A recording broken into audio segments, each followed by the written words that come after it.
حضرت ابو رضی اللہ تعالیٰ عنہ سے روایت ہے، کہتے ہیں رسول اللہ صلی اللہ علیہ وآلہ وسلم نے فرمایا، قیامت کے دن اللہ رب العزت فرمائے گا، آدم کے بیٹے میں بیمار ہوا، تو نے میری بیمار پرسی نہ کی۔ وہ کہے گا، اے میرے رب، میں آپ کی بیمار پرسی کیسے کرتا، حالانکہ تو رب العالمین ہے۔ اللہ تعالیٰ فرمائے گا، کیا تجھے معلوم نہیں کہ میرا فلاں بندہ بیمار ہوا تھا، تو نے اس کی عیادت کی؟ کیا تجھے معلوم نہیں کہ اگر تو اس کی عیادت کے لیے جاتا تو مجھے اس کے ہاں پاتا؟ اے آدم کے بیٹے، میں نے تجھ سے کھانا مانگا، تو نے مجھے کھانا نہ دیا۔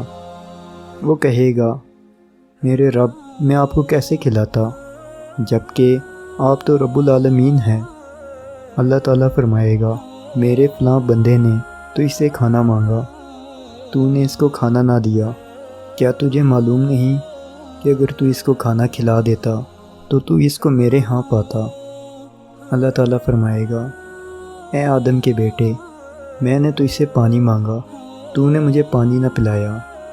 وہ کہے گا، میرے رب، میں تجھے کیسے پانی پلاتا، تو رب العالمین ہے۔ اللہ تعالیٰ فرمائے گا، میرے فلاں بندے نے تو اس سے پانی مانگا، تو نے اسے پانی نہ پلایا۔ کیا تجھے معلوم نہیں کہ اگر تو اس کو پانی پلا دیتا تو اس سے میرے ہاں پاتا؟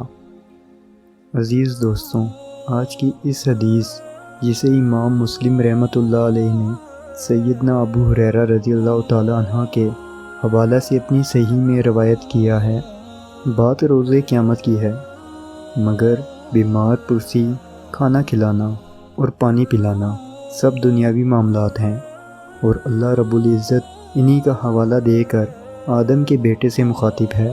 یہ بھی ظاہر ہے کہ حدیث پاک میں ابن آدم سے مراد کوئی خاص آدمی نہیں، بلکہ ہر وہ شخص ہے جو ان عمومی نیکیوں سے دنیا میں محروم رہا۔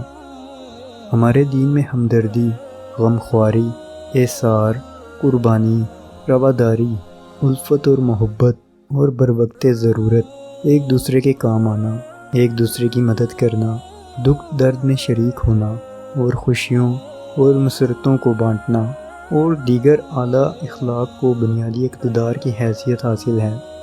اس نے ہمیں یہ بھی بتا رکھا ہے کہ اللہ جل جلالہ رضا اور خوشنودی کا راستہ اس کے کنبے یعنی خلق خدا کی خدمت کے اندر سے نکلتا ہے۔ میدان حشر میں یہ بہت قیمت کے حامل ہوں گے اور انسان کے سرخرو ہونے کا اہم کردار ادا کریں گے۔ اللہ پاک سے اس کی توفیق مانگتے رہیں۔